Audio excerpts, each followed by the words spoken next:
Courtney here with Eyes on the Game, and I'm here at Mayweather Boxing Club being joined by former world champion Jessie Vargas. And future to be world champion once again, God willing. Yes. Great day with you, Helen. Yes, likewise. So first off, though, huge fight coming up April 21st against Adrian Broner. Can you kind of talk about that? And also, too, about this being your second camp with your head coach, new head coach, Mike Helen.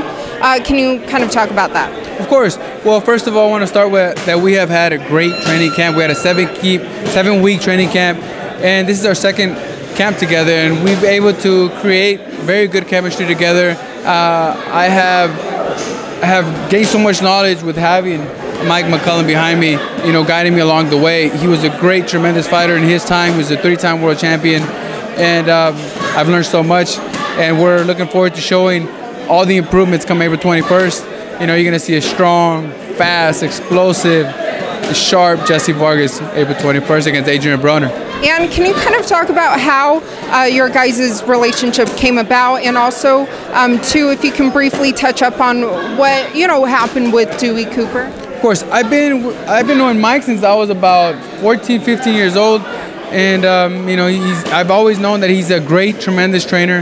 He has had several champs along his side, and once we started working together, I was looking forward to it. He was a great champion in his time and a great trainer now, and it was the best decision I could have made.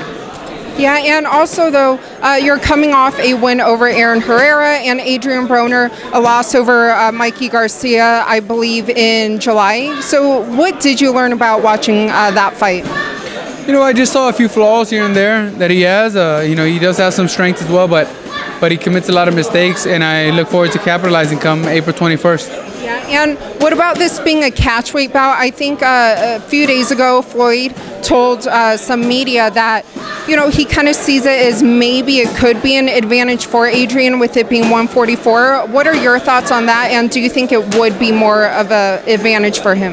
Not at all. I mean, I brought in a nutritionist. I knew that I could make the weight. I made 147 fairly easy in the past. I think I even came in at 145 pounds several times in the past where the fight was at 47, but I came in at 45, and I even had breakfast. And for that reason, we're not going to have any problem making weight. I've had, once again, I'm going to repeat that I had a nutritionist help me along this way. And you are here in Las Vegas, but this is your first time in your professional career fighting at Barclays Center. Can you kind of talk about that, and also fighting in New York? Well, it is my first time fighting in New York, and I'm looking forward to it. I've gone to the East Coast, not as far as New York, but I'm looking forward to it. I mean, New York was the mecca of boxing in its time, and now it's making a comeback, and I'm looking forward to performing for my fans out there. The last time I went to the East Coast was in Washington, D.C., and we had a great performance. The fans really accepted us there, and we look forward to having a similar night. And lastly, because we are here in Las Vegas, on May 5th, it was supposed to be the Canelo Triple G rematch. Can I just kind of get your thoughts on that, and if you were surprised at all that it ended up being canceled?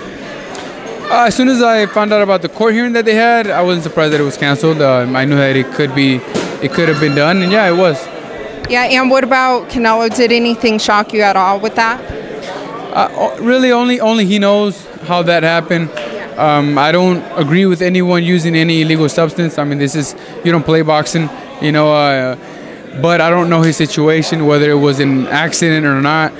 If it was, though, I will say this: anyone using performance-enhancing drugs intentionally should be kicked out of the sport, because you don't play boxing. This is a real sport. It's dangerous, and if you don't believe in yourself enough to fight clean, then just get out of the sport.